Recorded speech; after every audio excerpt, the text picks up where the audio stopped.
Hello everyone. आज हम लोग फिर से ओपन कास्ट वर्किंग का टॉपिक को आगे बढ़ा रहे हैं। आज हम लोग देखने जा रहे हैं ओपन कास्ट वर्किंग में स्लोप फेल्योर। ठीक है, यानी हमारा जो ओबी डंप होता है या फिर जो बेंचेज होते हैं वो किस प्रकार से फेल्योर होते हैं।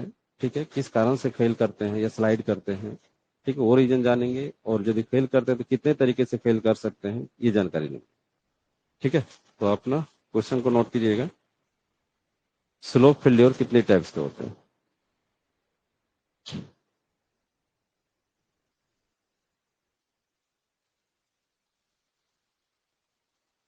ठीक है, क्वेश्चन लिखिएगा। स्लोप फेल्योर कितने टाइप्स के होते हैं? ठीक है, यहाँ पर स्लोप फेल्योर का मीनिंग पहले थोड़ा सा समझ लीजिए। स्लोप फेल्योर किसको बोलते हैं?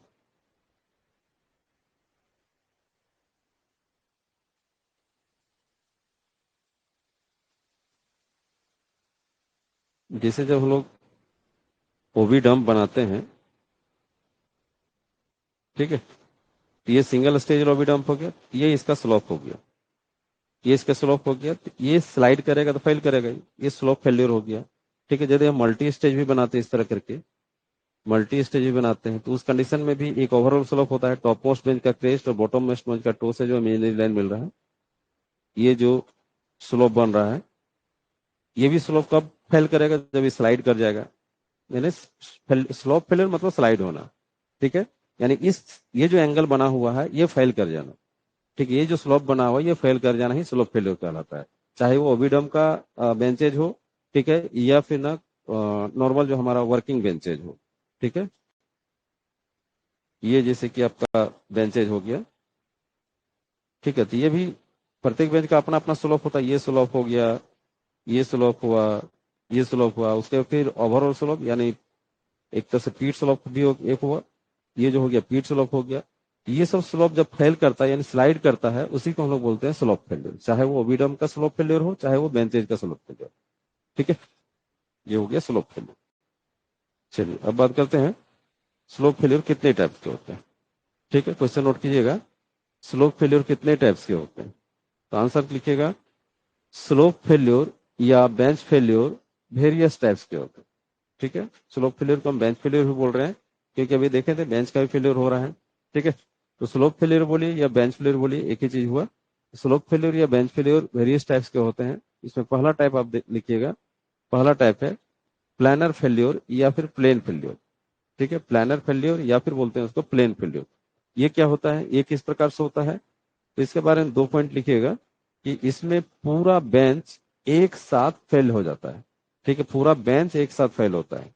ठीक है, due to various types of discontinuities. ठीक है ना, वेरियस टाइप्स ऑफ डिसकंटिन्यूटीज यानी क्रैक्स। ठीक है, डिसकंटिन्यू मतलब क्रैक्स हो गया। ठीक है, इसका एक ड्राइंग कर लीजिएगा। जैसे एक हमें बेंच का ड्राइंग कर दे रहे हैं।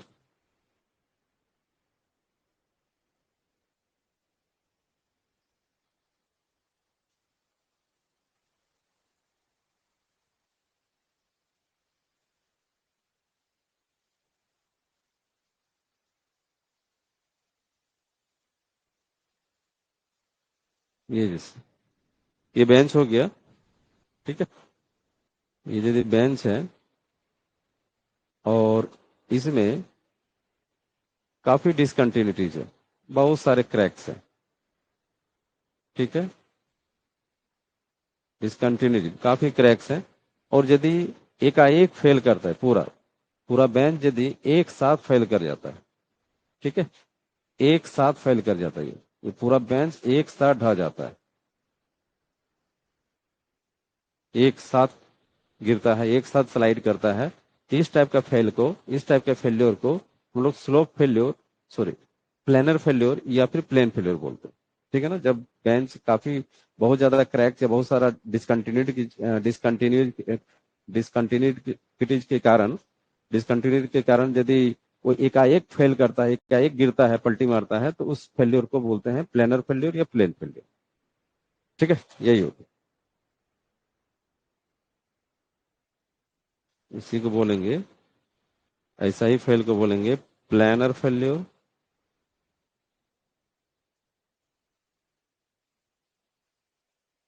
या plane failure.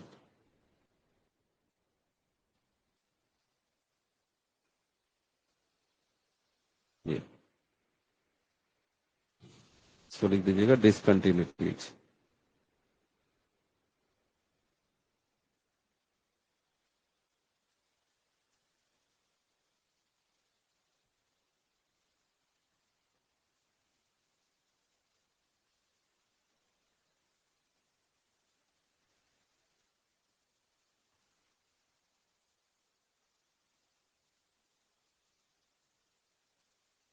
Cracks.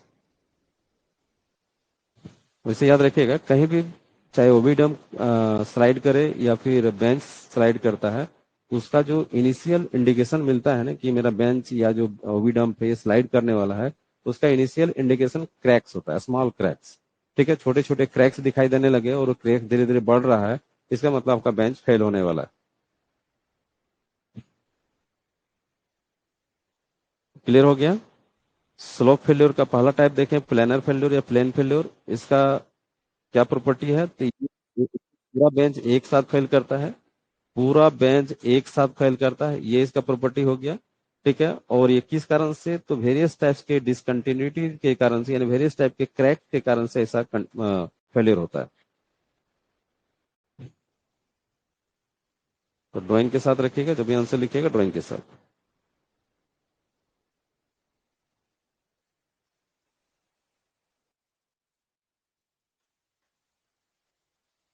Prashant Kumar. Sir ये क्रैक्स बनता कैसे है सर? कारण क्या होता है क्रैक्स का ऐसे बन जाना? एंगल ज्यादा बढ़ने से होता है क्या सर स्लोप का? बहुत सारा फैक्टर है। जैसे फर्स्ट में तो आप जो अभी बोले, ये भी फैक्टर एक इम्पोर्टेंट है कि यदि आप स्लोप मेंटेन करके सही ढंग से नहीं रखते हैं, यानी काफी एंगल बना के रखते हैं अपना बेंचेज को, तो उस कंडीशन में वो फैलने का काम करेगा तो क्रैक्स बढ़ेगा। ठीक है। उसके बाद यदि ओवी डंप वगैरह का क्रैक्स यदि बात करें, तो उसका फॉर्मेशन आप यदि सही ढंग से नहीं किए हैं, लास्ट क्लासेस में आप पढ़े थे कि हम लोग पहले जो बड़े बड़े मटेरियल होते हैं, बड़े बड़े बोल्डर होते हैं, उसको नीचे रखते हैं और ऊपर में फिर हम लोग रखते हैं सॉफ्ट मटेरियल को या कमजोर मटेरियल को। और यदि आप अपना ओविडम का फॉर्मेशन जो कर रहे हैं, नीचे में कमजोर मटेरियल दे दिया और ऊपर में यदि आप ओवर बड़े बड़े बोल्डर्स दे दिए, तो उस कंडीशन में भी क्रैक्स होते हैं। ठीक है। एक तो एंगल बहुत बड़ा फैक्टर है कि एंगल यदि आप मेंटेन नहीं कर रहे हैं तो उससे क्रैक्स बढ़ेंगे। और साथ ही साथ जो उसका बोल सकते हैं कि ओविडम के कंडीशन में उसका जो ये है फॉर्मेशन, ठीक है ना, उसका जो फॉर्मेशन है, ये सही सीक्वेंस में यदि मटेरियल को आप एक दूसरे के ऊपर नहीं गिराते हैं तो उस कंडीशन में हो सकता है। और बेंचेज के कंडीशन में भी यहाँ पर हो जाएगा। इसका भी प्रॉपर्टी, वैसे कि बेंच आप किसका बना हुआ है, हार्ड रॉक का है या सॉफ्ट रॉक का है, ये सब रॉक पर भी डिपेंड करता है। Okay sir. ठीक है। रॉक के टाइप पर भी डिपेंड करेगा और एंगल पर भी डिपेंड करेगा बेंच के कंडीशन में। ठीक है सर।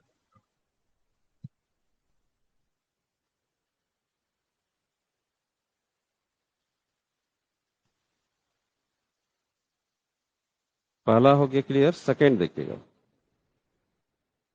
सेकेंड है सर्कुलर फेलियर। सेकेंड है सर्कुलर फेलियर। ठीक है। ये किस कारण से होता है, तो ड्यू टू सॉयल और सॉफ्ट रॉक। ठीक है। फॉर्मेशन बेंचेज, यदि हमारा बेंच सोयल यानी मिट्टी या सॉफ्ट रॉक से फॉर्मेशन हुआ है, तो उस कंडीशन में सर्कुलर फेलियर होने का ज्यादा चांसेस होता है। ठीक है। जैसे अभी जो डिस्कस किए, बहुत अच्छा क्वेश्चन पूछे थे कि क्रैक्स आखिर किस कारण से होता है। क्रैक्स होगा तभी स्लाइड करेगा, तो क्रैक्स होता क्या है, क्योंकि बीमारी को ढूंढना बहुत जरूरी है। क्रैक्स होता क्या है, क्रैक्स का दो मेन फैक्टर यहाँ पर नजर आया। एक, यदि आप ना स्लोप मेंटेन करके सही ढंग से नहीं रखते हैं, काफी एंगल बना के रखते हैं बेंच का, वहां पर एक रीजन हो सकता है। और दूसरा उसका जो वो जो बेंच या जो ओविडम है, उसका फॉर्मेशन किस रॉक से हुई है, उसका फॉर्मेशन किस रॉक से हुई है, सॉफ्ट रॉक से हुई है या हार्ड रॉक से हुई है, उस पर भी डिपेंड करता है क्रैक्स होने का। ठीक है। तो यहाँ पर याद रखिएगा कि यदि आपका बेंच का जो फॉर्मेशन है सॉयल यानी मिट्टी या फिर सॉफ्ट रॉक से हुआ है, तो उस कंडीशन में सर्कुलर फेलियर होने का चांसेस सबसे ज्यादा रहता है। ठीक है, ये क्वेश्चन आ चुका है, इसका भी एक ड्राइंग कर लीजिएगा।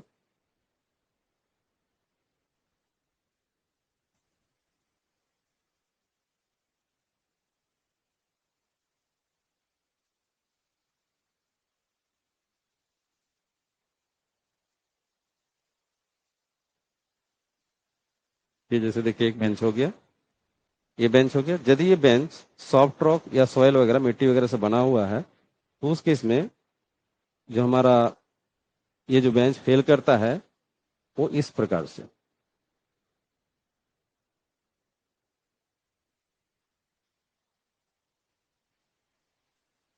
इस प्रकार से फेल करता है, ठीक है ना। कुछ इस प्रकार से फेल करेगा।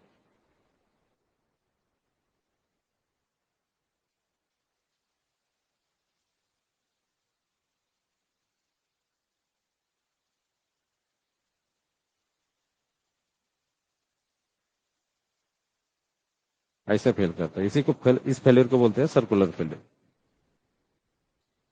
क्वेश्चन इतना ही आता है, ये जो फेल्योर है किस कारण से होती है, कारण याद रखना है।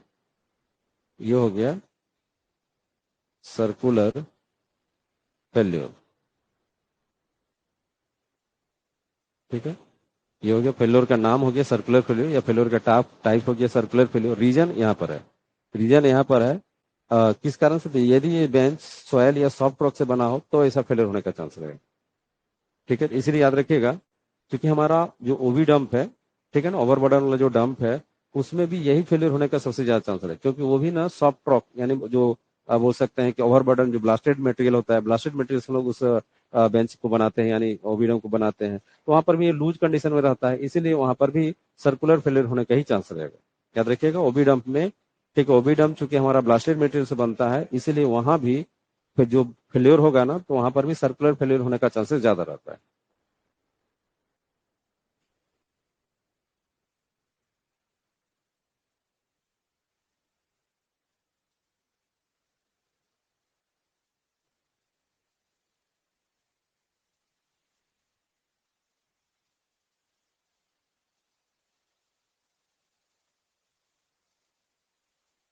ठीक है, अगला फेलियर देखिए। नेक्स्ट है वेज फेल्योर, वेज फेल्योर, ठीक है। ये किस कारण से होती है, तो due to two intersecting cracks, ठीक है ना, यानी दो क्रैक्स एक दूसरे को इंटरसेक्ट कर रहा है, एक दूसरे को क्रॉस कर रहा है, ठीक है। जब दो क्रैक्स, बड़े बड़े क्रैक्स एक दूसरे को इंटरसेक्ट कर रहा है, यानी एक दूसरे को क्रॉस कर रहा है, उस केस में वेज फेलियर होने का चांस रहेगा, उस केस में वेज फेलियर होने का चांस रहेगा। तो दिखाते हैं,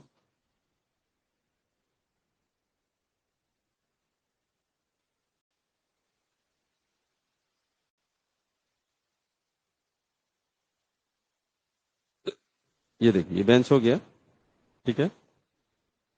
यदि यहाँ पर दो बड़े बड़े क्रैक्स एक दूसरे को इंटरसेक्ट कर रही हो, ठीक है, जैसे यहाँ देखिए, ये जैसे एक क्रैक ना ऐसे गया, दूसरा क्रैक ऐसे आया, इस केस में जब ऐसा क्रैक्स एक दूसरे को ये आपका बोल सकते हैं कि क्रॉस कर रही है, इंटरसेक्ट कर रही है, ठीक है, तो उस केस में आपका जो फेल्योर होगा ना, तो यहाँ से कट के निकल जाएगा, ठीक है ना, यहाँ से कट के पूरा ये निकल जाएगा, ये पार्ट, ये पार्ट, ये पार्ट ऐसे करके निकलेगा, ऐसे करके वेज। ये तो थोड़ा सा इसकी मिटा ही देते हैं, थोड़ा सा अच्छा रहेगा।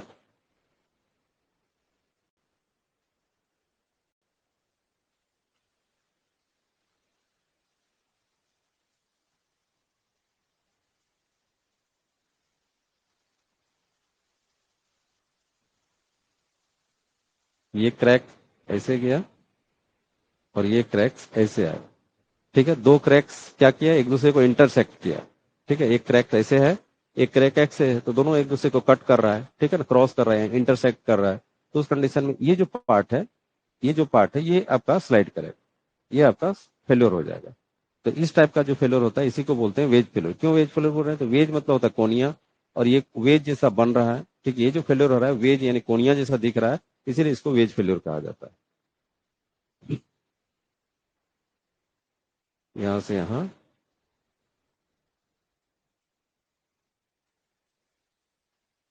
आपका इस टाइप का फेल्योर बन जाएगा, वेज फेल्योर।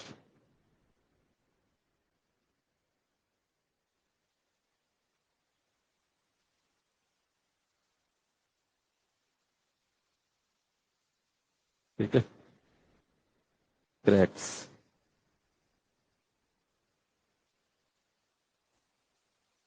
ये भी क्रैक्स, ये हो गया इंटरसेक्टिंग पॉइंट, इंटरसेक्ट।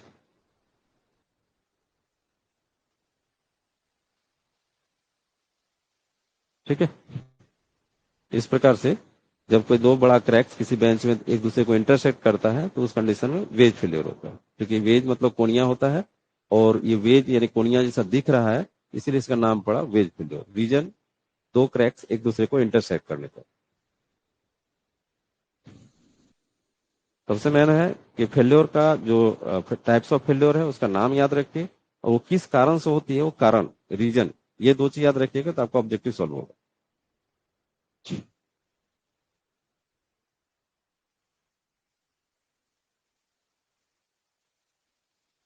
चौथा फेल्योर जा रहे हैं, लास्ट टाइप है टॉपलिंग फेल्योर।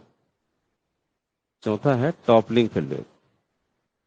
ठीक है, ये किस कारण से होता है? The due to hard rock formation bench with cracks and overloading with high bench angle.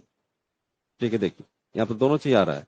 ठीक है, क्या क्या बोला गया कि यदि हमारा बेंच हार्ड रॉक से बना हुआ है, ठीक है ना, hard rock formation, hard rock से यदि मेरा बेंच बना हुआ है, ठीक है, और उसमें यदि क्रैक्स आते हैं, ठीक है, और उसका साथ ही साथ बोला गया overloading with high angle bench. ठीक है ना, बेंच का जो एंगल है काफी हाई हो गया है, ठीक है, उसके कारण से उसमें लोड बढ़ रहा है, तो उस कारण से टॉपलिंग फेल्योर होता है। ठीक है ना, उस कारण से होता है टॉपलिंग फेल्योर।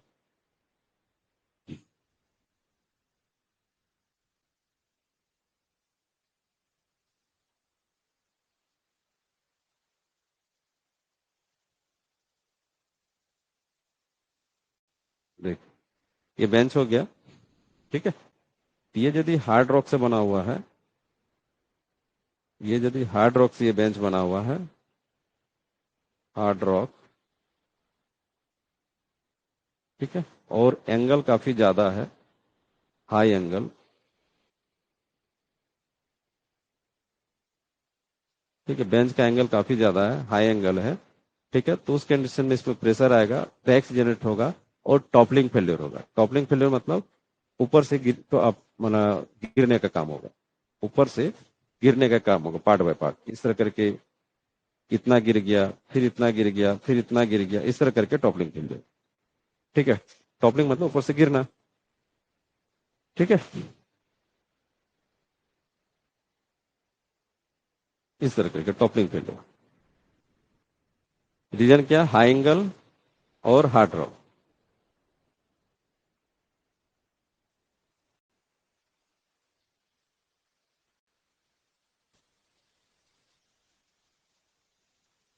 तीसरा से आप देखें कि हमारा जो स्लोप फेल्योर है चार टाइप का होता है। ठीक है, स्लोप फेल्योर चार टाइप का होता है। सबसे पहले देखें प्लेन फेल्योर, उसके बाद देखें आप ना वेज फेल्योर, फिर देखें आप सर्कुलर फेल्योर, फिर देखें आपका लास्ट में टॉपलिंग फेल्योर। ये चार टाइप का फेल्योर होता है। चारों का इमेजिंग याद रखिएगा, उसका रीजन याद रखिएगा किस कारण से हुआ।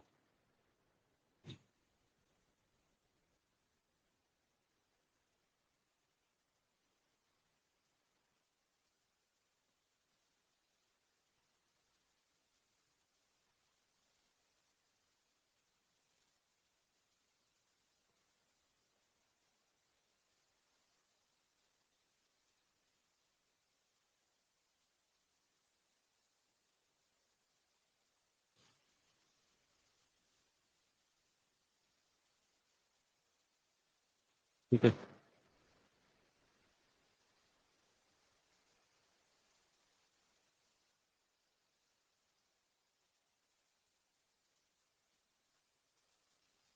आगे बढ़ते हैं।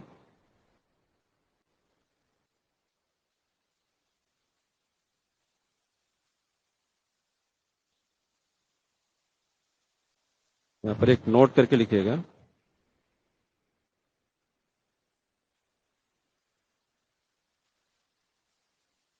रीजंस ऑफ बेंच फेल्योर, या मेन रीजन लिखते हैं, main reasons of bench failure. ठीक है, मेन रीजन हम लोग वही चीज समझ पाए पहला रीजन है high angle bench,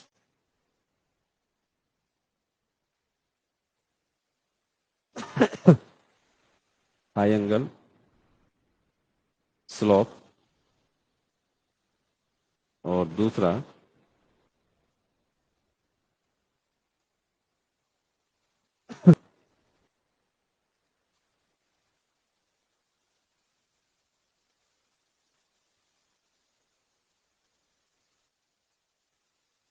types of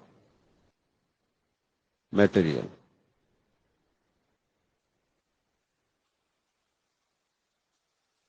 in bench. ठीक है, यही दो मेन मेन रीजन है बेंच फेलियर होने के। एक हाई एंगल स्लोप, यदि एंगल बहुत ज्यादा आपका रहता है उस केस में आपका वो स्लोप स्लाइड करेगा। दूसरा है बेंच में मटेरियल का क्या टाइप से, किससे, कौन सा मटेरियल से मेरा बेंच बना हुआ है। तो अब यहाँ पर आता है कि जब हम जान रहे हैं कि ये रीजन है तब तो हम बेंच फेलियर को रोक सकते हैं। ठीक है, क्योंकि वो रीजन पता है तो यहाँ पर किसको कंट्रोल कर सकते हैं। ठीक है, तो आप देख पा रहे हैं types of material in bench, यानी बेंच जिस मटेरियल से बना है उसको आप चेंज नहीं कर सकते हैं। ठीक है, क्योंकि तो आपका नेचुरली है। ठीक है, आप जहां पर भी माइनिंग कीजिएगा तो वहां पर जो मटेरियल है उसी का बेंच बनाना ही होगा, कोई उपाय नहीं है। ठीक है, उसको हमको निकालना ही होगा। लेकिन हम स्लोप को मेंटेन कर सकते हैं, ये मेरे कंट्रोल में है। ठीक है ना, ये मेरे कंट्रोल में है, इसको कंट्रोल किया जा सकता है, लेकिन ये कंट्रोल नहीं किया जा सकता है। ठीक है, ये कंट्रोल किया जा सकता है, एंगल को हम कंट्रोल करेंगे। तो हम माइनिंग जब करेंगे तो बेंचेस का हम कितना स्लोप रखेंगे ताकि हमारा बेंच फेल्योर या बोल सकते हैं कि स्लाइड होने का चांसेस ना हो। ठीक है, तो इसके लिए हम अगला हम पॉइंट को रख रहे हैं यहाँ पर कि कितना कितना बेंच स्लोप का एक लिमिट बनाया गया है अलग अलग मटेरियल बेस पर। ठीक है ना, अलग अलग मटेरियल या फिर अलग अलग जो माइनिंग का तरीका है उसके बेसिस पर कितना स्लोप हम मेंटेन कर सकते हैं, यानी लिमिट रख सकते हैं। मैक्सिमम स्लोप लिमिट क्या है उसके बारे में चर्चा करते हैं। ठीक है ना, यहाँ पर हम लोग क्लियर समझे कि बेंच फेल्योर होने का मुख्य दो रीजन है। हाई एंगल स्लोप, यानी बेंच का स्लोप एंगल का हाई होना। जैसे ये देखिए, ये बेंच हो गया ना, इसका ये जो एंगल है ये यदि बहुत ज्यादा रखते हैं, ठीक है, हम इतना ना रख के इतना रखेंगे तो स्लाइड होने का ज्यादा चांसेस रहेगा। और यदि जितना कम रखेंगे उतना चांसेस कम रहेगा। तो ये बहुत मेन रीजन है, इसको कंट्रोल हम लोग कर सकते हैं। ठीक है, लेकिन बेंच का मटेरियल भी डिपेंड करता है कि किससे बना हुआ है। तो किससे बना हुआ, तो ये तो मटेरियल को तो हम हटा नहीं सकते, मटेरियल जो है वहां तो वही हम लोग माइनिंग करना ही पड़ेगा। ठीक है, तो उसके बेसिस पर हम इस एंगल को कंट्रोल करके हम बेंच स्लाइड को अवॉइड कर सकते हैं। ठीक है, उसी के बारे में हम लोग नेक्स्ट पेज में चर्चा कर रहे हैं।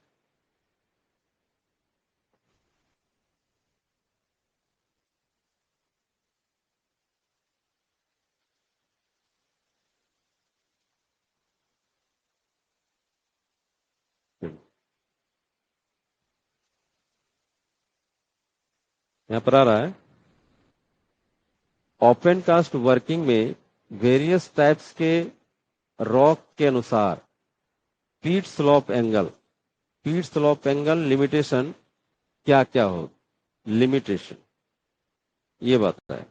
ठीक है, यानी हमारा बेंच जिस रॉक का बना है वो तो रहेगा ही, उस रॉक के बेसिस पर हम पीट स्लोप एंगल कितना मैक्सिमम रख सकते हैं। पीट स्लोप एंगल की बात हो रहा है। वैसे लास्ट क्लासेस में आपने पीट स्लोप एंगल को भी देखे होंगे, जब हम बेंच ज्योमेट्री बता रहे थे उसमें पीट स्लोप एंगल के बारे में बात किए थे। तो फिर से एक बार हम डिस्कस कर लेते हैं।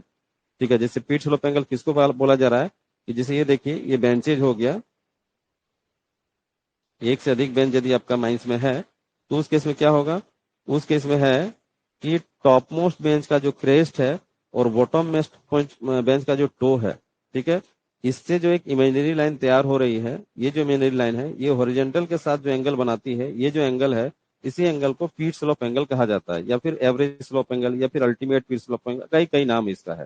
तो यही इसी एंगल के बारे में बात हो रहा है। इसका यदि हम मल्टी बेंच लेकर माइनिंग कर रहे हैं तो उस केस में ये बेंच एंगल का लिमिटेशन कितना होगा, तो वो डिपेंड करेगा कि ये जो बेंचेज है वो किस मटेरियल से बना हो, उस पर डिपेंड करता है। ठीक है, तो उसी अल्टीमेट पीट स्लोप, यानी बोल सकते हैं कि पीट स्लोप एंगल का लिमिटेशन इस चार्ट में समझ में आएगा आपको। तो देखिए, सबसे पहले है इसमें एक कॉलम बना लीजिएगा, एक साइड में लिखिएगा टाइप्स ऑफ रॉक और दूसरा साइड में लिखिएगा ओवरऑल, ओवरऑल पीट स्लोप एंगल। ठीक है, limitation, limitation, limitation, limitation of overall पीट स्लोप एंगल, या फिर अल्टीमेट पीट स्लोप एंगल, या फिर पीट स्लोप एंगल, जो यहाँ पर नाम ले सकते हो। ठीक है, तो यदि आपका सॉफ्ट रॉक क्ले से बना हुआ बेंचेज है, सॉफ्ट रॉक क्ले मैंने मिट्टी से बना हुआ बेंचेज है, तो उस केस में ये जो अल्टीमेट पिट स्लोप एंगल है, ये जो एंगल है, ये आपका 25 से 35 डिग्री के बीच में रखना है, इससे ज्यादा नहीं। ये मैक्सिमम है, ये मैक्सिमम है 25 से 35 डिग्री, इससे ज्यादा नहीं रख सकते हैं। ठीक है।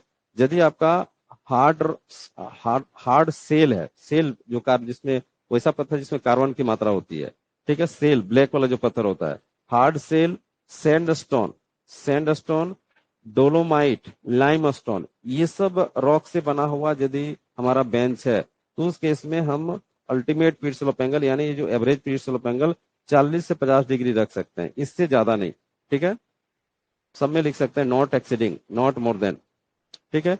यदि आपका वेदर्ड इग्नियस रॉक है एंड मेटामॉर्फिक रॉक है, ठीक है, वेदर्ड, वेदर मतलब पानी को सोखने वाला, ठीक है, पानी एब्जॉर्ब करने वाला, तो वेदर्ड इग्नियस रॉक है एवं मेटामॉर्फिक रॉक है, उस केस में बोला गया है कि आप ना इस स्लोप को, ये जो अल्टीमेट पीट स्लोप एंगल है, 50 से 60 डिग्री मैक्सिमम रख सकते हैं, इससे ज्यादा नहीं, इससे ज्यादा नहीं। ठीक है।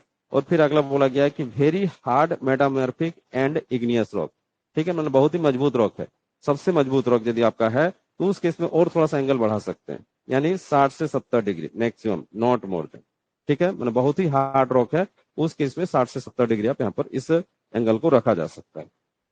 ठीक है। तो यहाँ पर देख पा रहे हैं कि जितना कमजोर मिट्टी से यानी जितना कमजोर रॉक से बना हुआ मेरा जो बेंच है, उसमें स्लोप उतना ही कम रखना पड़ता है। यदि बहुत ज्यादा हार्ड है तो हम एंगल को बढ़ा सकते हैं। तो जैसे जैसे देखिए मेरा हार्डनेस बढ़ा है रॉक का, वैसे वैसे मेरा एंगल भी बढ़ा सकते हैं। ये देखिए सबसे सॉफ्ट रॉक का यदि बात हो रहा है मिट्टी वगैरह, तो 25 से 35 डिग्री, इससे ज्यादा नहीं।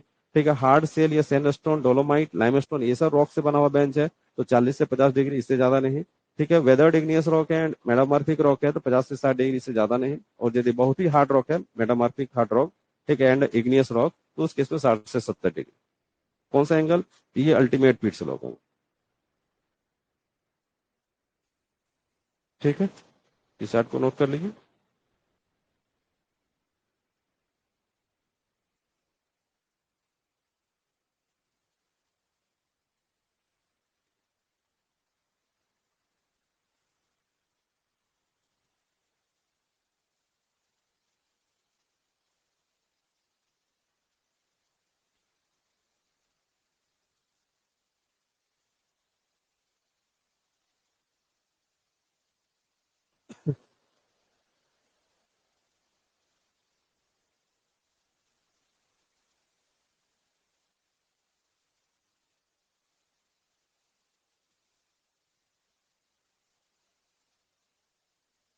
फिर ये तो हो गया आपका ओवरऑल स्लप एंगल का एक चार्ट समझ में आ गया।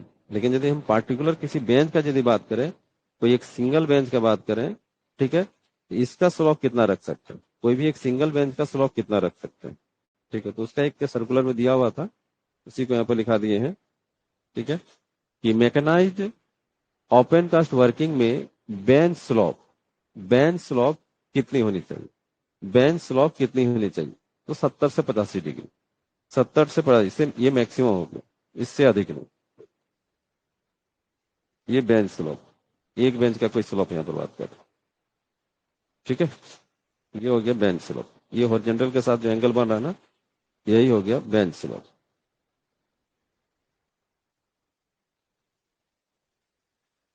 ठीक है, बेंच स्लॉप। हाँ, लेकिन इतना यदि एंगल बढ़ा रहे हैं, तो ऐसा नहीं कि सॉफ्ट रॉक तो नहीं हो सकता कभी, ये हार्ड रॉक के केस में ही होगा। ठीक है।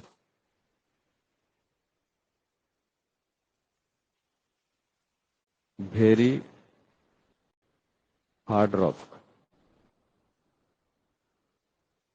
के कंडीशन में,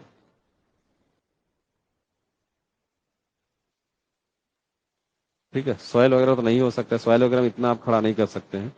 ठीक है। वेरी हार्ड रॉक के कंडीशन में यदि मैग्नाइट बेंच, मैग्नाइट ओपन कास्ट वर्किंग चला रहे हैं, तो आप किसी एक बेंच का जो स्लोप होगा वो 70 से 85 डिग्री के बीच में रख सकते हैं। ठीक है। लेकिन ये सब कुछ, ये किसी माइंस को लेकर नहीं बोला जा रहा है, अलग अलग माइंस में वेरी करेगा। ठीक है ना, अलग अलग माइंस में जो बेंच का जो स्लोप है या फिर अल्टीमेट पीट स्लोप है, वो वेरी करता है। ठीक है। उसमें साइंटिफिक स्टडी करवाया जाता है। ठीक है। साइंटिफिक स्टडी के बेसिस पर उसको डिजाइन तैयार किया जाता है कि कितना उसमें रखना है। ठीक है।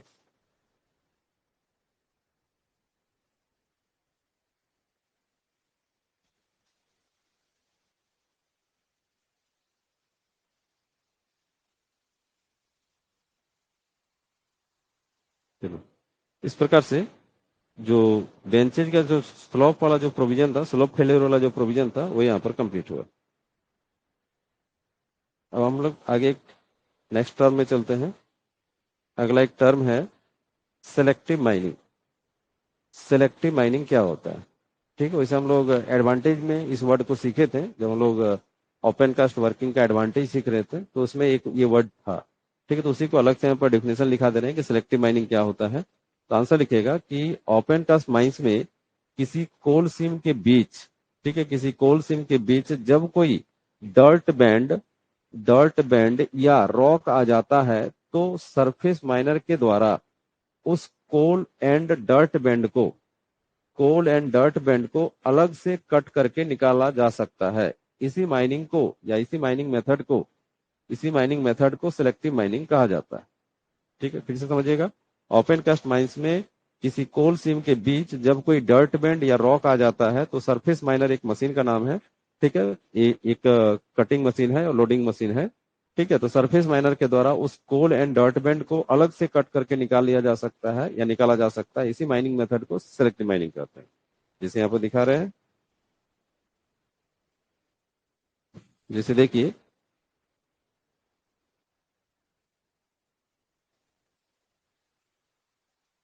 ये देखिए, ये मान के चलते हैं, ये ओबी बेंच, ठीक है, और ये कोल बेंच,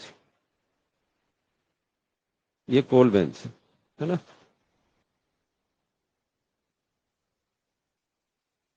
ये कोल बेंच है। ठीक है, इसी कोल बेंच के बीच में एक डर्ट बैंड आ गया, एक डर्ट बैंड आ गया इस तरह का, इतना मोटा एक डर्ट बैंड। ये हो गया डर्ट बैंड, यानी रॉक, एक टाइप का रॉक आ गया, डर्ट बैंड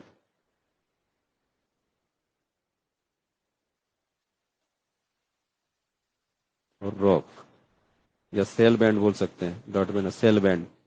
ठीक है, तो ये तो कोयला हो गया, फिर रॉक, रॉक आ गया, फिर कोयला आ गया, तो फिर इसको निकालेंगे सर, ये काफी पतला है, इसको ब्लास्टिंग करके नहीं निकाल सकते हैं। यदि ब्लास्टिंग मेथड अपनाते हैं तो इतना पतला है ना कि इसको अलग से ब्लास्टिंग नहीं कर सकता। हम जब कोयला में ब्लास्टिंग होल करेंगे तो पूरा दोनों लेकर ब्लास्टिंग हो जाएगा। ठीक है, यदि ब्लास्टिंग मेथड निकालेंगे तो ऊपर से होल करेंगे ब्लास्टिंग करने के लिए, तो इसमें भी होल हो जाएगा, सब में होल हो जाएगा। जब ब्लास्टिंग करेंगे तो ये जो आपका डर्ट बैंड या सेल बैंड है, ये कोयले मिक्स हो जाएगा और कोयले की क्वालिटी खराब हो जाएगी। ठीक है, तो ऐसे समय में क्या होता है कि यदि हम यहाँ पर एक सरफेस माइनर यदि मेरे माइंड से यूज हो रहा है, तो उस केस में यहाँ पर सरफेस माइनर से कोयले को किस तरह कटिंग करके निकाले? Surface miner layer by layer या फिर बोल सकते हैं ट्रेंच बाय ट्रेंच कटिंग करके निकालता है। ठीक है, यदि हम सरफेस माइनर यूज कर रहे हैं, ये मेरा सरफेस माइनर है। ठीक है, इसमें बीच में कटिंग ड्रम होता है और ये लेयर बाय लेयर कोयले को काटने का काम करता है। ठीक है, लेयर बाय लेयर कोयले को काटता है। एक लेयर काट लिया, ठीक है, फिर दूसरा लेयर काट लिया, इस तरह करके कोयला काट के निकलते जा रहा है, ब्लास्टिंग करने की जरूरत नहीं है। ठीक है, इस तरह करके जब कटिंग कर करके निकालेगा और जब इससे डर्ट बैंड के पास पहुंचेगा, तब तक तो कोयला ऊपर वाला साफ हो गया। अब डर्ट बैंड को भी ये मशीन क्या करेगा, कटिंग करके अलग से निकाल लेगा, और फिर नीचे में कोयला है, तो मेरा कोयला ऊपर वाला निकल गया, फिर डर्ट बैंड अलग जगह पर निकल गया, फिर कोयला निकल गया। तो इस तरह से ओपन कास्ट माइंस में क्या हो रहा है कि सरफेस माइनर की मदद से यदि कोल सीम के बीच में कोई डर्ट बैंड आ जाता है, तो उसको अलग अलग काट के निकाल लिया जाता है, कोयला अलग निकल गया, डर्ट बैंड अलग निकल गया। तो ये जो माइनिंग मेथड है, ये जो टेक्निक है, इसी टेक्निक को ही कहा जाता है सिलेक्टिव माइनिंग। क्योंकि यहाँ पर सिलेक्ट किया गया कोयला और जो बर्डन था, तो इसको सिलेक्ट कर लिया गया। ठीक है, जो ब्लास्टिंग से संभव नहीं हो पाता है। हाँ, ब्लास्टिंग से तभी संभव हो पाएगा जब इस बैंड के ऊपर में सीम थिकनेस बहुत ज्यादा है। ठीक है, मतलब एक बार हम ब्लास्टिंग करेंगे तो यहीं तक ब्लास्टिंग करेंगे, उसके बाद फिर दोबारा ब्लास्टिंग करेंगे तो फिर इसका इसका भी थिकनेस ज्यादा होना चाहिए, तब यहाँ पर ब्लास्टिंग कर सकते हैं। लेकिन ऐसा देख मतलब पोजिशन नहीं मिलता है, ब्लास्टिंग से तो संभव नहीं हो पाता है। ठीक है, तो उस समय हम यदि इस मशीन का यूज करें, ये सिलेक्टिव माइनिंग किया जा सकता है। सरफेस माइनर, इसका नाम क्या हो गया, सरफेस माइनर।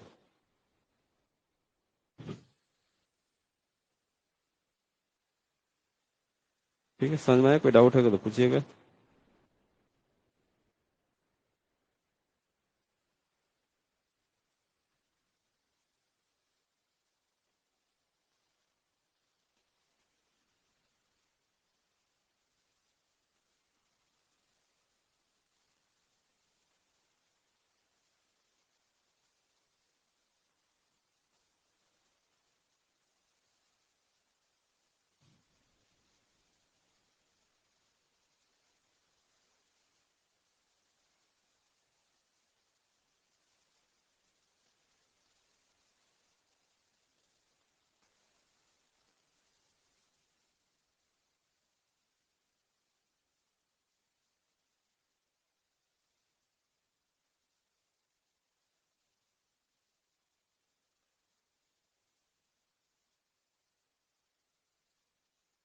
चलिए आगे देखते हैं नेक्स्ट हम।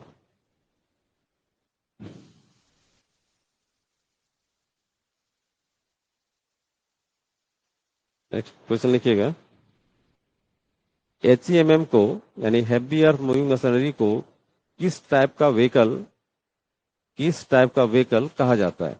ठीक है, जो हमारा ओपन कास्ट माइंस में हैवी अर्थ मूविंग मशीनरी चलती है, जैसे आपका डंपर हो गया, शॉवेल हो गया, डोजर हो गया, ड्रिल हो गया, ये सब जितने भी एचईएम मशीन है उसको किस नाम से और जाना जा सकता है और क्या बोलते हैं उसको? ठीक है, तो जितने भी एचईएम मशीन होती है जो ओपन कास्ट माइंस में चलती है उसको ऑफ हाईवे व्हीकल कहा जाता है। ऑफ हाईवे व्हीकल यानी जितने भी एचईएम है उसको हम हाईवे में यानी पब्लिक रोड में नहीं चला सकते। ठीक है ना, हाईवे यानी जो हमारा पब्लिक रोड है उसमें नहीं चला सकते, इसीलिए इसको जितने भी एचईएम है सबको ऑफ हाईवे व्हीकल कहा जाता है। ठीक है, तो क्वेश्चन तो अभी तक तो एचईएम तो सबको ही जान रहे हैं, जितने भी माइनिंग स्टूडेंट है सब एचईएम को जानते हैं।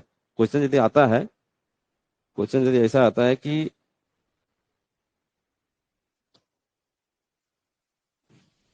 क्वेश्चन आता है कि इनमें से कौन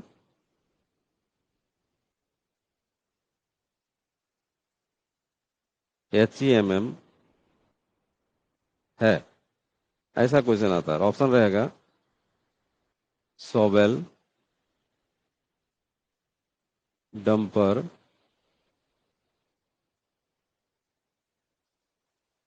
डोजर और डी रहेगा ऑल ऑफ देम। ठीक है, तो यहाँ तो सबको इजी से मार लेंगे, भाई सबको जान रहे हैं कि एचईएम का क्या मीनिंग होता है। ठीक है, तुरंत बोलेंगे नहीं सोबेल, डंपर, डोजर ये सब तो सब एचईएम में ही है, तुरंत आप सही लगाइएगा डी। लेकिन यदि ये क्वेश्चन ना रहे और क्वेश्चन ऐसा रहे कि इनमें से कौन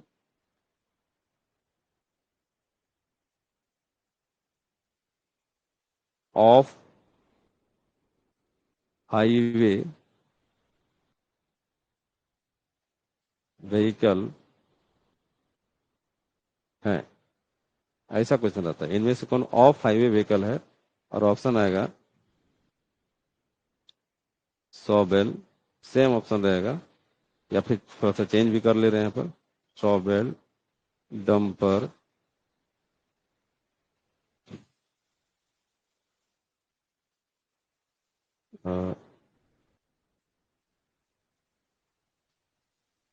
एक्सप्लोसिव वैन,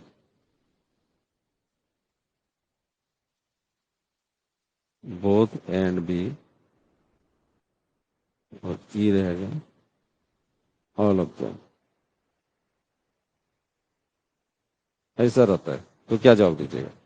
तो ऐसे दे के दिखाइए, टाइप कीजिए, टाइप करके बताइए, इसका जवाब दीजिए। वो तो इजी था, इसको जवाब दे के दिखाइए कि क्या सही आंसर होगा।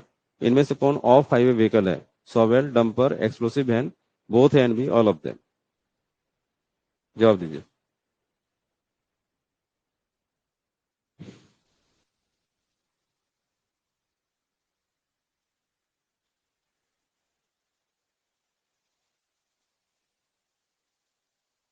चलिए ठीक है,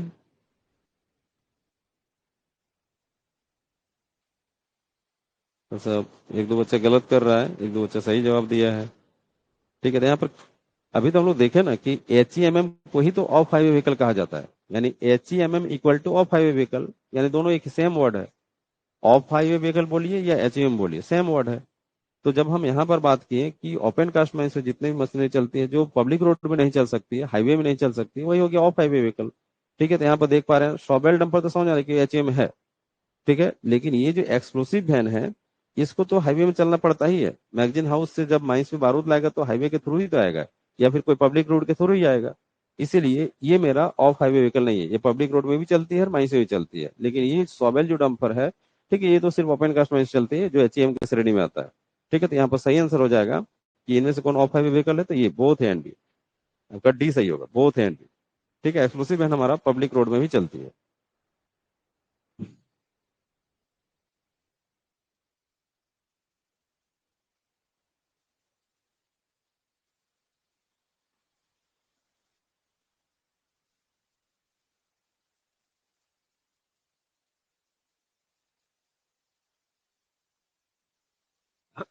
चलिए आगे देखते हैं।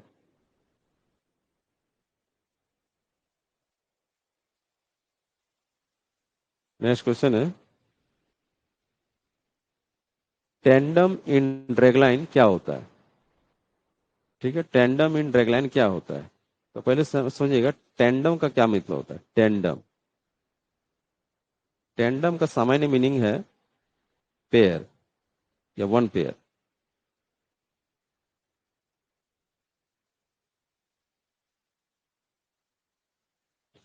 ठीक है, टेंडम का सामान्य मीनिंग है वन पेयर, एक जोड़ी।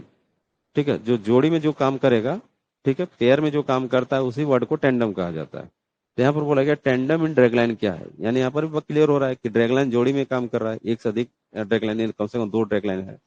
ठीक है, तो उसी को यहाँ पर डिफाइन कर लिखे हैं कि ओपन कास्ट माइंस में जब किसी एक ड्रैगलाइन के द्वारा फेंके गए ओबी को सेम टाइम में दूसरा ड्रैगलाइन उठाकर और दूरी में फेंकने का काम करता है,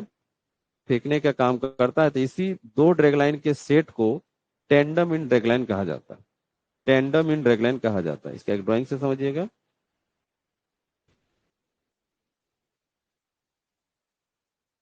जैसे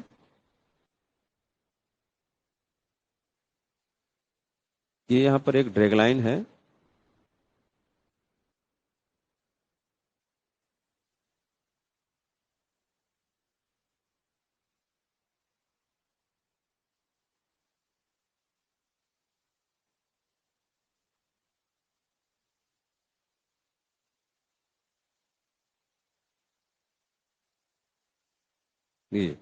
ये ड्रैगलाइन है, यहाँ से मटेरियल को उठाकर इधर आपका डंपिंग कर रहा है, ये एरिया में डंपिंग कर रहा है ये। ठीक है, ये जो ड्रैगलाइन है ये उठाकर यहाँ पर डंपिंग कर रहा है।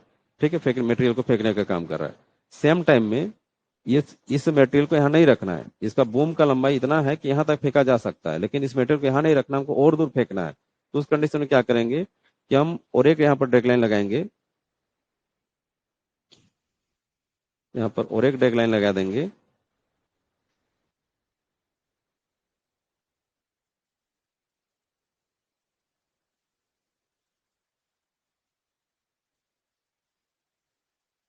और ये जो अभी उठा के फेंकेगा ये पीछे फेंक रहा है इतना, ये डंप करवा रहे हैं हम, ये डंप।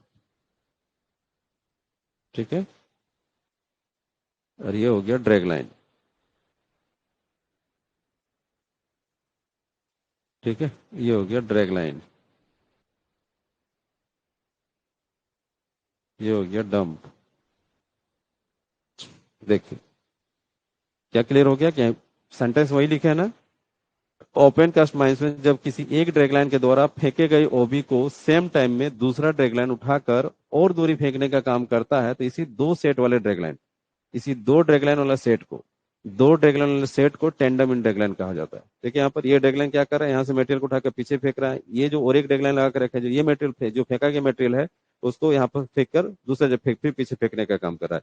इस तरह से सेम टाइम में यहाँ पर दो ड्रैगलाइन एक ही काम को कर रहा है।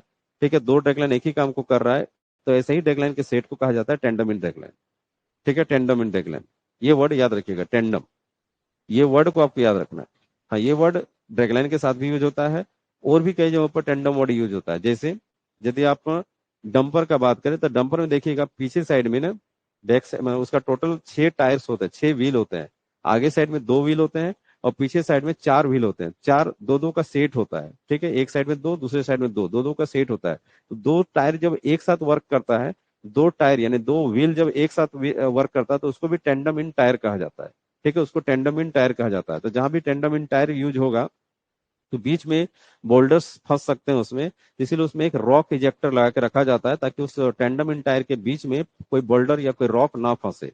ठीक है, तो टेंडम वहां भी यूज होता है। तो इस तरह से और भी कहीं पर जब कोई ये वन पेयर वाला अरेंजमेंट हम यदि कहीं पर भी कुछ करें तो वहां पर टेंडम वर्ड यूज किया जा सकता है। ठीक है, जैसे आप मूवी वगैरह में देखे होंगे साइकिल, साइकिल देखे होंगे, साइकिल में क्या होता है, कोई कोई साइकिल ऐसा होता है कि एक साइकिल में दो सीट रहेगा, दो पेंडल मारने वाला जगह रहेगा। ठीक है, दो व्यक्ति उसमें बैठते हैं और दोनों व्यक्ति पेंडल लगाते हैं। ठीक है, तो इसे को टेंडम इन सीट या टेंडम इन साइकिल या टेंडम इन सीट ही बोला जाता है, टेंडम इन सीट कहा जाता है उसको। ठीक है, या टेंडम इन साइकिल सीट कहा बोल सकते हैं उसको। तो टेंडम वर्ड का यूज पेयर के रूप में किया जाता है। क्लियर हो गया यहाँ पर टेंडम इन ड्रैगलाइन क्या हो गया ड्राइंग के साथ, डेफिनेशन के साथ।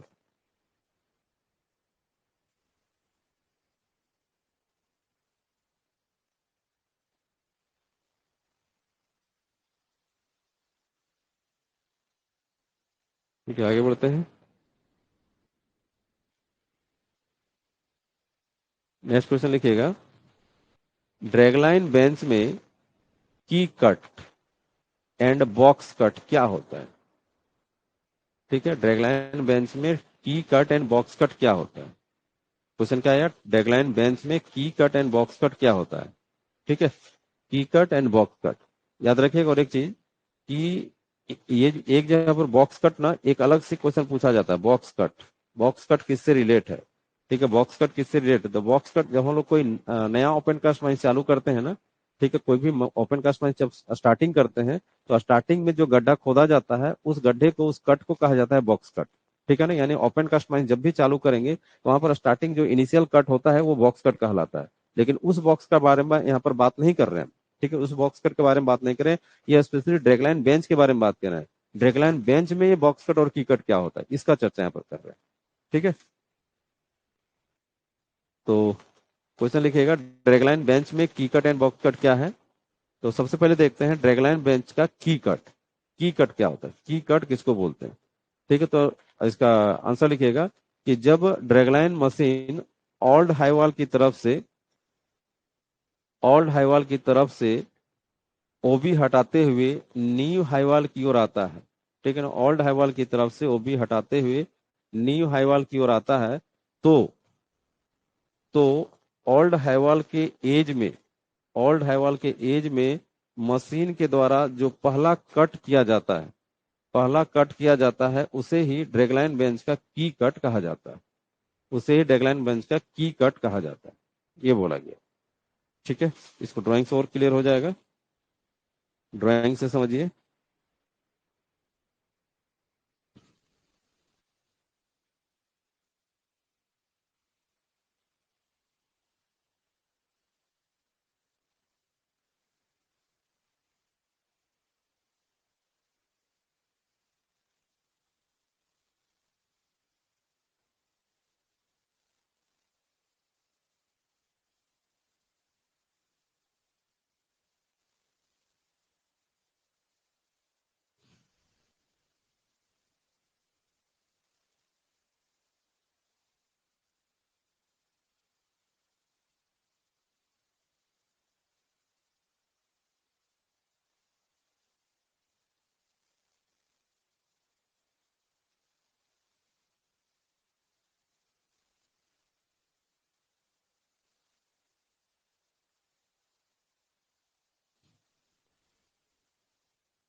ये देखिए, यहाँ पर पहला कट होगा इस जगह पर।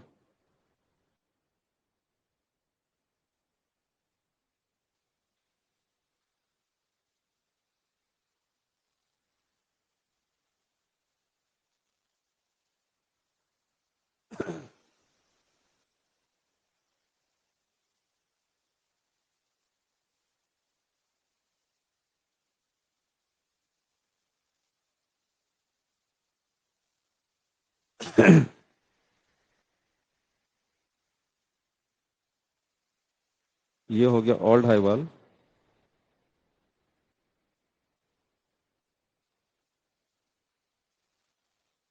ये हो गया न्यू हाईवॉल।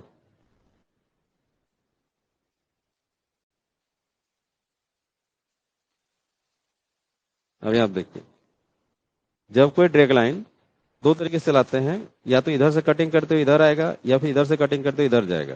ठीक है, तो जब भी कोई जो डेडलाइन है, ये ओल्ड हाईवॉल इसको मानिए, ये ओल्ड हाईवॉल पुराना हाईवॉल है, और इधर जब नया प्रोग्रेस करता है आगे बढ़ता है तो न्यू हाईवॉल कहलाएगा। ठीक है, तो जब ओल्ड हाईवॉल की तरफ से कटिंग करते हुए न्यू हाईवॉल की ओर आता है, उस समय ओल्ड हाईवॉल के एज में जो पहला कट करता है, इसी कट को ही कहा जाता है की कट, इसी कट को ही कहा जाता है की कट, इस कट को कहते हैं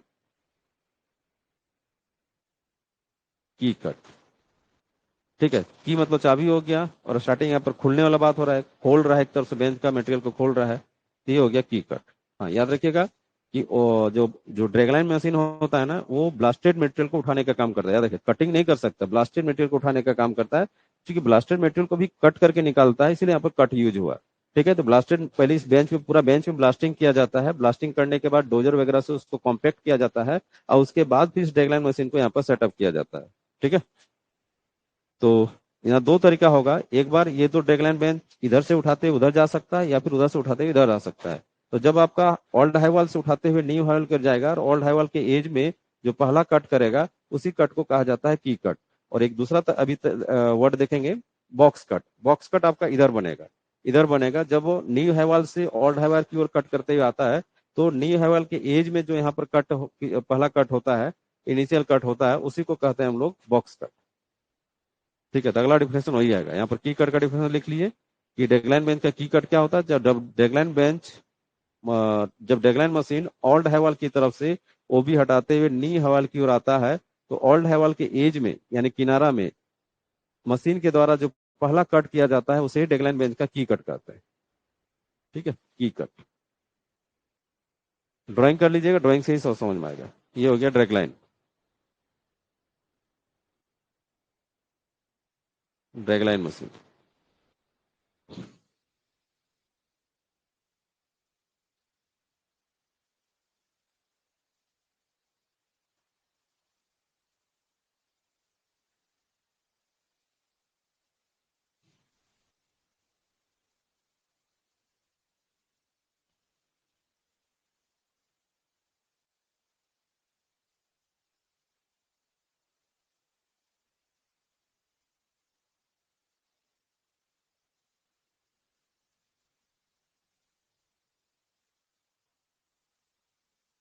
ठीक है, आगे चलते हैं हम लोग बॉक्स कट में।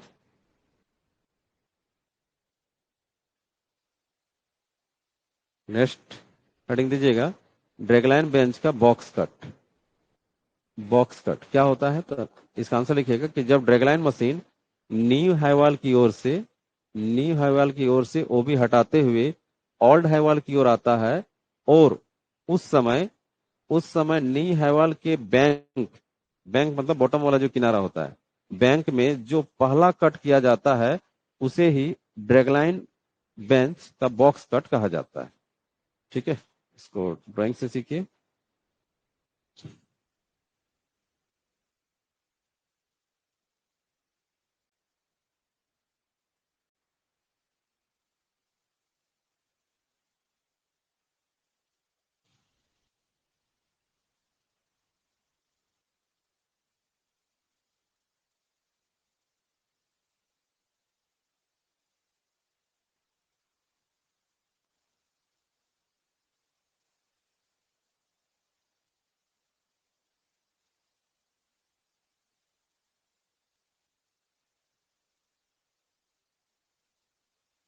यहाँ पर पहले कट होगा इस जब।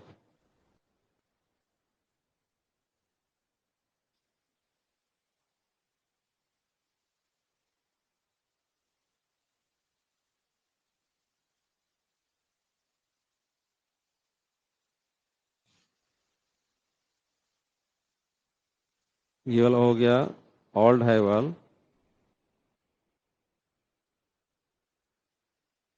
ये हो गया न्यू हाईवाल,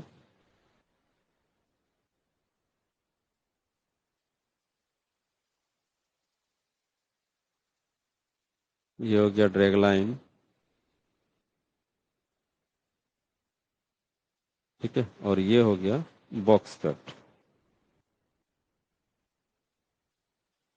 क्योंकि बॉक्स जैसा बन रहा है ना, बॉक्स जैसा यहाँ पहला कट बन रहा है, तो इसको बॉक्स कट कहेंगे। तो इसमें क्या क्लियर हुआ, नी हाईवाल से ओल्ड हाईवाल की ओर जब कटिंग करते हुए जाएगा, मटेरियल को उठाते हुए जाएगा, तो नी हाईवाल के बैंक में यानी इसके किनारा में जब जो पहला कट किया जाता है, उससे जो बॉक्स शेप का एक गड्ढा बनता है, उसी गड्ढे को ही कहा जाता है बॉक्स कट।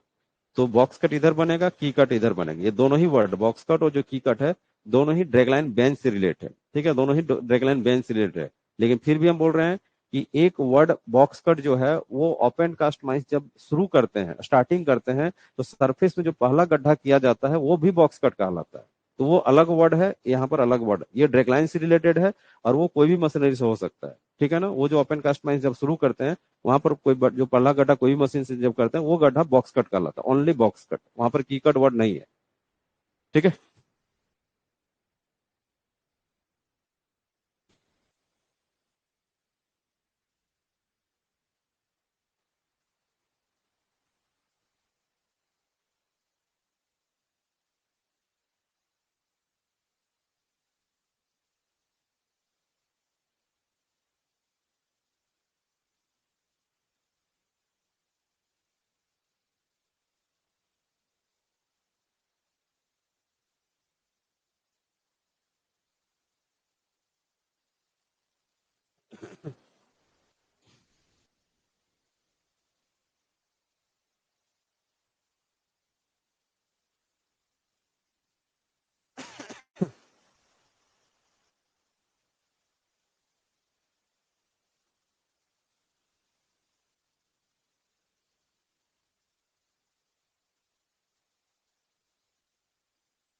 आगे बढ़ते हैं नेक्स्ट टर्म में। ये तो क्लियर हो गया, ड्रैगलाइन बेंच का बॉक्स कट और की कट।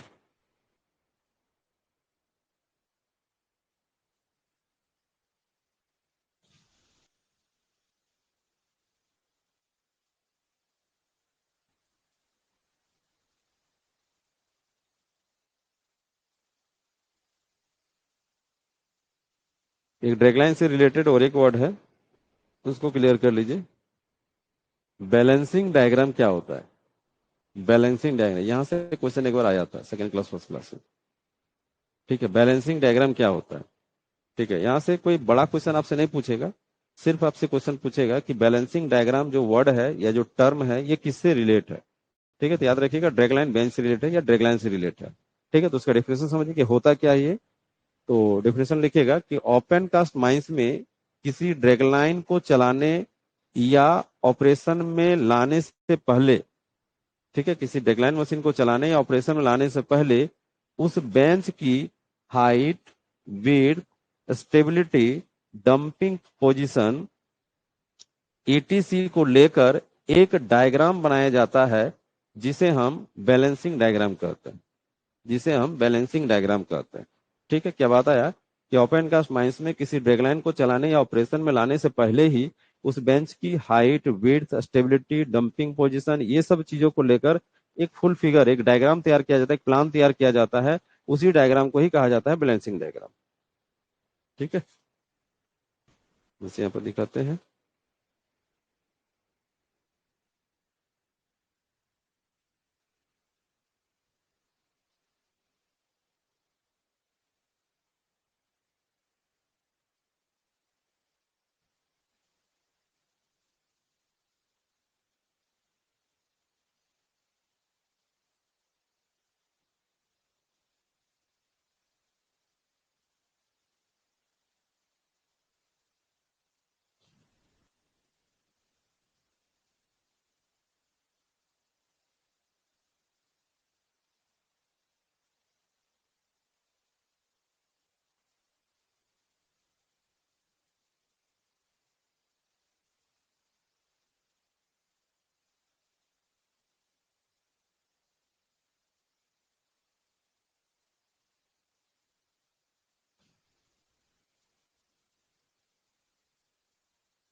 देख,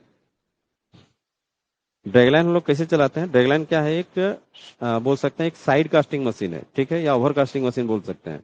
ये जो मशीन है ड्रैगलाइन मशीन, ये किसी भी चीज में हम लोग कोई मटेरियल को लोड नहीं कर सकते, यानी डंपर वगैरह इसमें जरूरत नहीं पड़ता है। ठीक है, डंपर में लोड करने का मशीन नहीं है। डंपर लोड करने के लिए सॉबेल रहती है। ठीक है, तो ये सॉबेल टाइप का ही मशीन है, लेकिन ये लोड नहीं कर सकती है। ठीक है, इसमें सबसे बड़ी खासियत क्या है कि इसका बूम का लंबाई बहुत ज्यादा होता है। बूम का लंबाई बहुत ज्यादा होता है, जिसके कारण से इस यहाँ से, और इसमें कोई डीपर स्टिक नहीं होता है। डीपर स्टिक नहीं होने के कारण से ही लोड नहीं कर पाता है। ठीक है, तो इसमें रॉप के सारे, ये रॉप है, ये सब सारा रॉप है। रॉप के सारे से बकेट को फंक्शन दिया जाता है। और यहाँ पर ये जो बकेट है, यहाँ पर पहले नीचे रखते हैं, इसको घसीटने का काम करते हैं। जब घसीटा जाता है, अपनी ओर ड्रैगिंग किया जाता है, ठीक है, घसीटा जाता है, खींचा जाता है, तो उस कंडीशन में मटेरियल इसमें फिल हो जाता है बकेट में। और फिर उसको वाइस्टिंग करके फिर हम लोग पीछे या साइड में फेंकने का काम करते हैं। यानी इस मशीन से ओवरबर्डन को डायरेक्टली डंप में फेंकने का काम होता है। इसके बीच में कोई ट्रांसपोर्टिंग मशीन नहीं है। ठीक है, इसीलिए बोला जाता है कि ड्रैगलाइन एक most popular side casting machine है। साइड कास्टिंग या बोल सकते हैं ओवर कास्टिंग। ठीक है, यानी फेंकने वाला मशीन है। ठीक है, फेंकने वाला मशीन है। ठीक है, ये ब्लास्टेड रॉक को उठाने का काम करता है। पहले आप बेंच को ब्लास्टिंग कर दीजिए, बहुत बड़ा बेंच को ब्लास्टिंग करना पड़ता है, क्योंकि ये मशीन बहुत हैवी मशीन है। इसको रोज रोज हटाया नहीं जा सकता, इसीलिए जब इसका ब्लास्टिंग करेंगे तो बहुत ज्यादा संख्या में होल ब्लास्ट करना पड़ता है, ताकि वो कम से कम 15 दिन, 20 दिन, एक महीना तक वो ब्लास्टिंग मटेरियल चलते रहे। ठीक है, तो बहुत बड़ा एरिया में ब्लास्टिंग करके इसको मशीन को वहां सेटअप करते हैं। हाँ, सेटअप करने से पहले क्या किए, तो यहाँ पे लिखे हैं, सेटअप करने से पहले उस बेंच की हाइट कितनी है, विड्थ कितनी है, स्टेबिलिटी, इसमें मशीन को डालेंगे तो ये कहीं फेल्योर ना हो जाए। ठीक है, ये सब सारा बोल सकते हैं कि मेजरमेंट करके एक ग्राफ तैयार किया जाता है, एक डायग्राम तैयार किया जाता है। उसी डायग्राम को ही कहा जाता है बैलेंसिंग डायग्राम। मतलब ये बैलेंस कंडीशन में रहना चाहिए। ठीक है, तो क्या बोले, बेंच का हाइट, बेंच का हाइट ये प्रॉपर हाइट होना चाहिए। बेंच का विड्थ प्रॉपर होना चाहिए, ताकि मशीन अच्छा से प्लेइंग कर पाएगा। ठीक है, उसका स्टेबिलिटी बहुत इंपॉर्टेंट है, क्योंकि ब्लास्टेड मटेरियल है ना। ब्लास्टेड मटेरियल में स्टेबिलिटी बहुत ज्यादा इंपॉर्टेंट होता है। ये हार्ड रॉक तो है नहीं, ब्लास्टेड मटेरियल है। ब्लास्टेड मटेरियल में डोजर को चलाकर काफी कॉम्पैक्ट किया जाता है, उसके बाद इस मशीन को यहाँ पर रखा जाता है। ठीक है, तो स्टेबिलिटी बहुत इंपॉर्टेंट है, तो स्टेबिलिटी का माउंटिंग किया जाता है। ठीक है, उसके बाद डंपिंग कितना दूर में होगा उसका लोकेशन फिक्स किया जाता है। इन सारी चीजों को लेकर, इन सारी चीजों को लेकर जो एक ग्राफ या जो एक प्लान या फिर जो बोल सकते हैं एक डायग्राम तैयार होता है, उसी डायग्राम को कहा जाता है बैलेंसिंग डायग्राम। याद रखिएगा, ये जो वर्ड है बैलेंसिंग डायग्राम, ये केवल और केवल आपका ड्रैगलाइन से रिलेट है। ठीक है ना, ड्रैगलाइन बेंच से रिलेट है। ठीक है,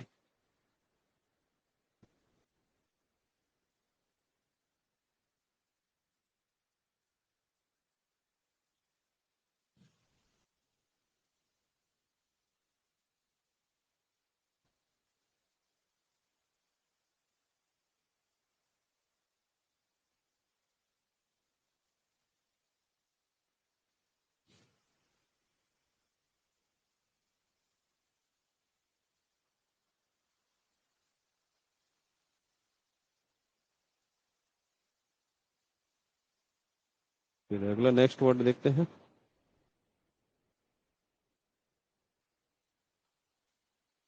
एक मिनट, इसको देखने से पहले एक ट्रेंच कट देख लेते हैं।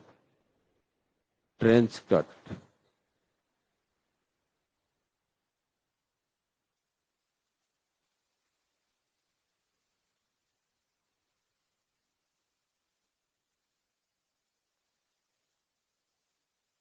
ये वर्ड देखिए, ट्रेंच कट।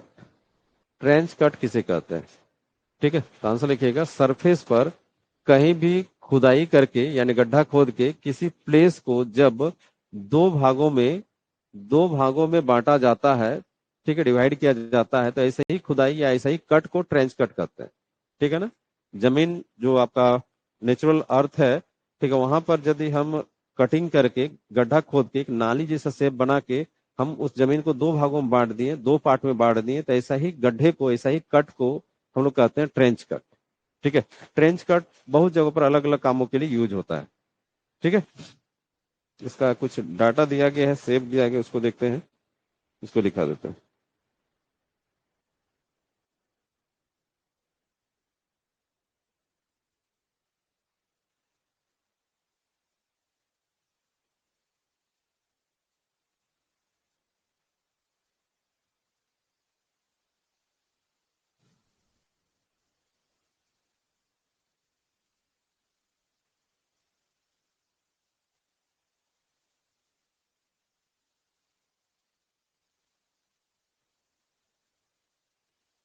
इसका तो डाटा नहीं मिल रहा है।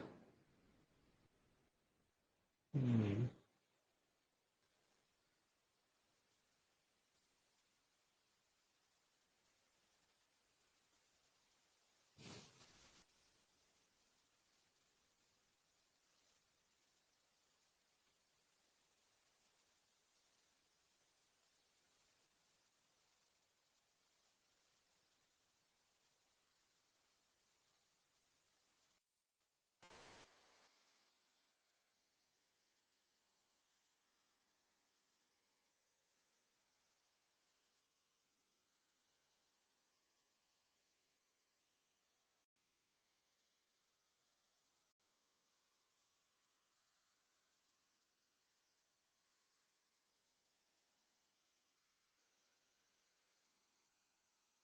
तो ड्राइंग कर लीजिए। डाटा कहाँ पर था? Trench cut. जैसे ये सरफेस है, ठीक है, ये सरफेस हो गया। अरे, क्या हो गया?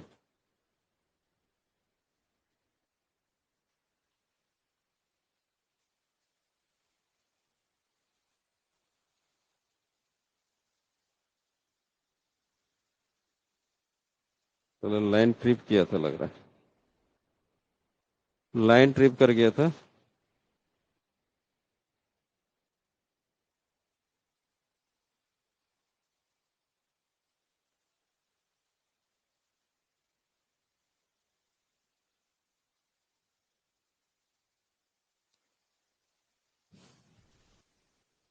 ये सरफेस हो गया, ठीक है।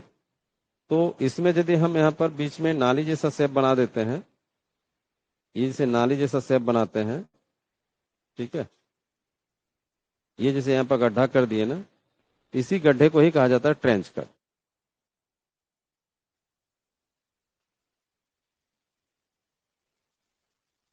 ठीक है, ट्रेंच कट। इसकी लंबाई वहां जरूरत के अनुसार किया जाएगा, और जो गड्ढा है उसका शेप फिक्स किया जाता है। गड्ढा का डायमेंशन देखते हैं, खोज पाते हैं तो लिखा देंगे। आकाश कुमार। कुछ देख नहीं रहा था, अभी देखा। अच्छा।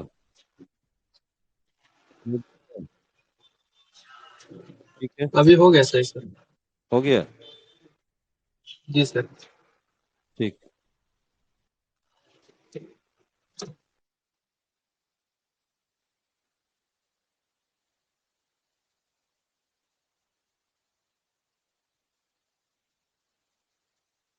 सबके पास क्लियर है ना? सब एक बार चेक कर लीजिए, वीडियो सही जा रहा है। लाइन ट्रिप किया था। ठीक है, वीडियो सबका सही जा रहा है, थोड़ा सा रिप्लाई दे दीजिए।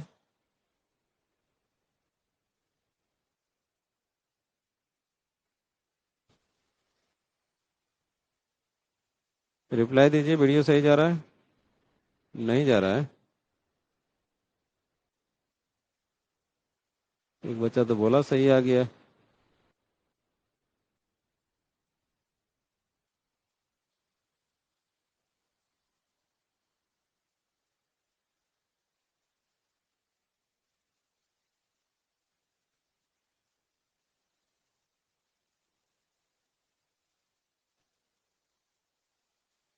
गड़बड़ हो गया।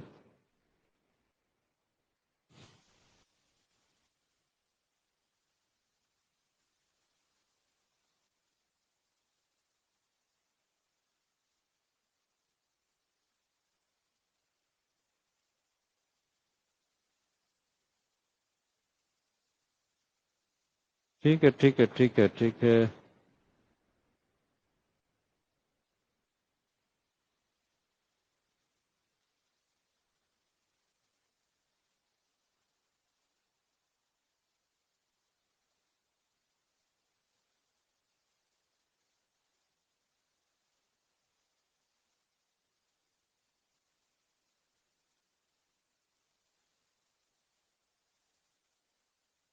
ठीक है, अभी का क्लास ओवर कर रहे हैं, थोड़ा डिस्टरबेंस हुआ है, टेक्निकल इशू हुआ है। ओवर कर रहे हैं क्लास को। ठीक है, कल एक क्लास फिर ले लेते हैं, नहीं तो